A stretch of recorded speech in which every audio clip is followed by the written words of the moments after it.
was writing stories about the Hilton Head families and doing a lot of genealogy research.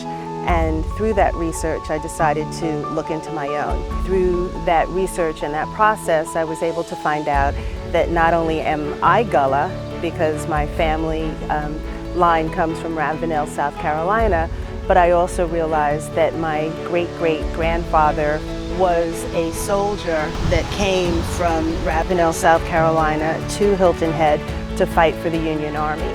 Caesar was born a slave on John's Island.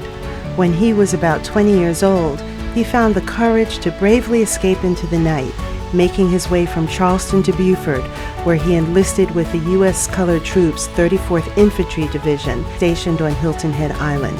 I'm still trying to connect him to Harriet Tubman and some of the raids that she instituted from the island, but that's what has been my significant connection to the island. These are the grounds that my grandfather walked on.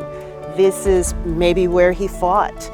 This is exactly where he was fighting for not only his freedom, but our family's freedom and the freedom of enslaved people everywhere. I'm still trying to find specifically where my great-grandfather Caesar was. He could have been at Fort Howell, he could have been at Fort Mitchell, he could have been in Mitchellville, which is the first freed town for freedmen in the United States and the birthplace of freedom. It's that kind of history and culture that really drew me into the work and the career that I've been doing in my writing.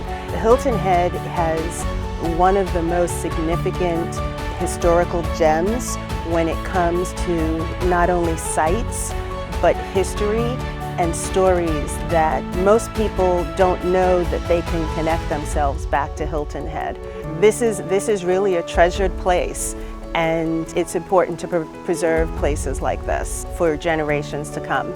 You know, when I think of my great-grandfather Caesar, he was one of tens of thousands of slaves who came from whatever situation or plantation they were in and came to risk their lives to get to Hilton Head and fight for the Union Army. And it didn't matter what they had or where they were going, they just wanted to be here. And the fact that I can feel that connection and the determination and the wherewithal that he had to risk his life to travel from Ravenel to Hilton Head and be a part of what was the changing of a nation is just such an incredible story, and it really gives me an incredible connection to this island that I never thought that I would have before.